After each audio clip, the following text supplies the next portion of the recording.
Howdy, y'all. My name is Mr. Sanborn. I'm the welding instructor here at the Promise Career Institute. Today, I'm here with two of my current students and one student who's interested about welding. Y'all go ahead and introduce yourselves. Hello, my name is Iyahana. I'm currently a female welding student at the Promise Career Institute. Hello, my name is Adonis G, and I am a current male student, welding student in the Promise Career Institute. Hello, my name is Jaylen F, and I'm the student that is interested in welding at Adonis G Institute. So I have a couple questions for you guys, and I want to know how it is actually welding, and what made y'all really get in welding. What made you feel like welding was what you wanted, and what do you think you'll gain from welding? At first, when I first thought, when I first heard about this school, and I heard they did like a welding program, I didn't know what welding was until I searched it up. But it was until I'm not gonna lie, it kind of looked cool, like the fire diffusion and stuff. But when I really actually had any hands-on experience, that's when I was like, okay, this is more than just the looks or whatever. Because you have to actually know what you're doing in there. It's not just anything. You can actually kill someone, but it's very important to know what you're doing though. So and it's not like a lot of female in the blue collar. It's like a blue collar job. So it's not like a lot of females in there. So that's what kind of made me interested, trying something different. I get you on that because I like hands-on job too. Because I used to do construction with my uncle for a little bit, so I'm really into blue-collar jobs. So really, once I came to the school, I really was looking for engineer, electrician. But once I saw welding, and I heard it was a hands-on job because I don't like online jobs. I like actually using my hands, Right. working.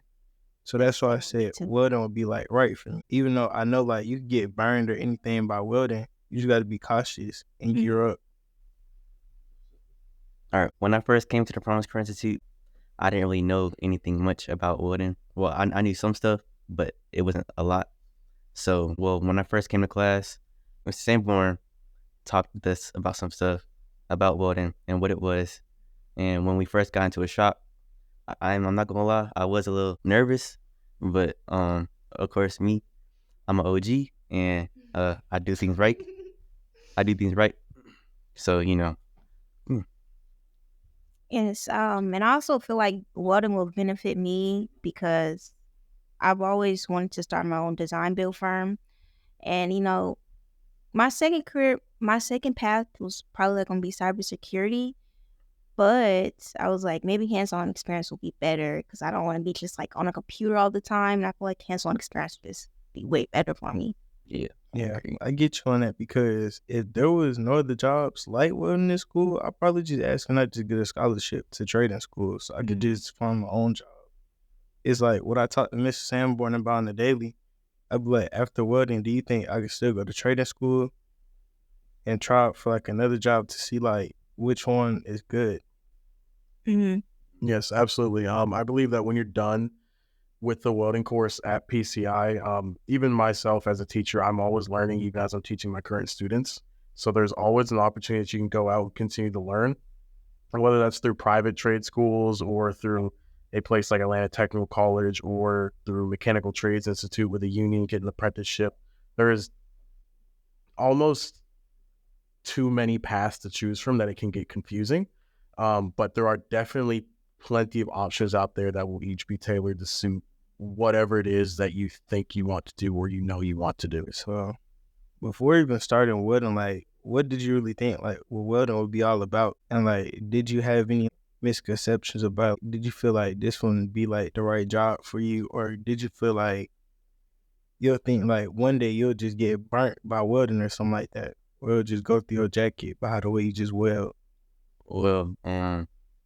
Yes, I did think I was gonna get burnt, a lot, and this actually kind of happened yesterday. I got burnt in my ear, a spark flew in my ear, and I got burnt, and it did hurt a lot. So, but that's what comes with welding. It's some risk, but it's a lot of reward that comes with that risk, and that reward is money, and money. I think everybody wants some money, so yeah. Yeah. Now, I will say when it comes to ideas or being scared of the sparks or being scared of burning yourself, I'm personally no different. I almost decided not to go to trade school 2 days beforehand. I almost want to drop out, but I decided I would at least give it a try because I was scared of the sparks of fire at first, but I ended up loving it. I've been burnt in a worse area than Adonis has, and I will say that all that can really be avoided by your body positioning.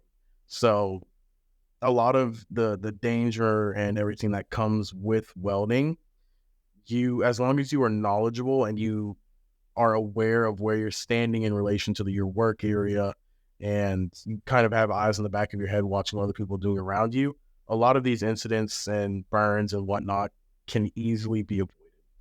So as long as you're aware of what's going on, you'll be okay. Well, I would say that when I first day I came to school, I thought we were just gonna go right in on the hands-on experience and I start didn't see welding. it. I didn't. That's what scared me. But, safety always comes first. So when, we had to do actual like book work, I was like, man, how's it feeling? But it's important because you're not going to know it. Like, you're not used to seeing the tools and everything like that. You don't know anything. I am, because I'm an OG.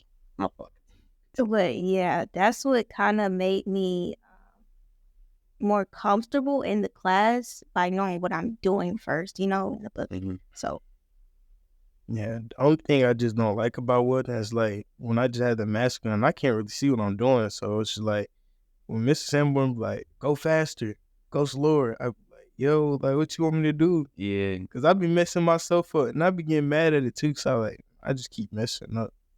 I wish I could show you what my day one weld looked like because I would never put my name on them. However, these things, it's not uncommon for you to be bad at it when you first start. I was not the greatest. Unless you're me. He's worse. It's definitely a learning curve.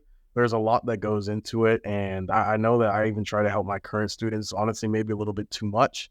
But once you start learning how to think with what you're working with on your hands, you start to see how different things affect your weld. You start to learn what you're looking for, because when you finally get down a good bead, then you know what it is that you're looking for in each weld when you're following the puddle, when you're trying to keep that arc length good, and you're trying to keep your hand steady enough to get the straight line.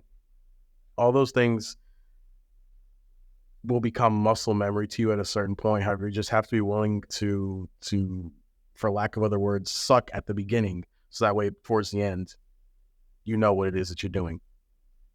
Yeah. So when it came to it, when I just really just started welding, I mean, even though next year, in my junior year, I'm planning to just graduate early. So I just need help with learning more about welding and learning which welding would give me there with profit base really. Because I just came to the school because my mom said it's easy money. If I would never came to the school, I would have just went to the Air Force or something like that, or to the Army, or to the Marines. Well, I will say the military has enlisted welders, so you can be a welder while you're in the Air Force, Navy, Army, and things like that as well. So that is definitely still an option. However, there's a lot of different pay scales in welding. I mean, they can range from as low as $20,000 a year to $190,000 a year. That's all based on personal skill and what you're able and willing to apply yourself to. So quite literally, the range is too great for me to give you an exact number. Stick and TIG, those are typically two of your higher paying ones. And it also depends if you want to stay home and work in a fabrication shop or if you want to go travel. There's different pay rates for everything like that. So at the end of the day, it's really just finding out what you want to do, what you're comfortable with doing, and then the pay will come to you as you get more and more experience. You won't get paid crazy amounts starting out, but once you get some years under your belt and you start learning how to perfect your craft, that's where you actually start earning the big money. Well, thank you everyone for really talking to me about welding. I really appreciate that. But is there anything else that y'all really want to add on to it? maybe next year when you first start out, just get used to stick welding. That's the most basic welding. It just looks like a stick. It's called stick welding. So get used to that. Well, when you first will start welding, you're not gonna be the greatest, unless you're me. But It's okay. it's okay. But with time and with a lot of practice, you're gonna get really good at it, and it's gonna be worth it. Only thing I'll add on is make sure that you show up in the right clothes and get ready to work, because we do not waste any time when it's time to get to work. Other than that, if there is any other question that you might have about PCI welding, please visit the Promise Career Institute website and go to the welding subsection, and feel free to get in touch with me, Mr. Sanborn, if you have any specific questions I can help answer. Thank y'all.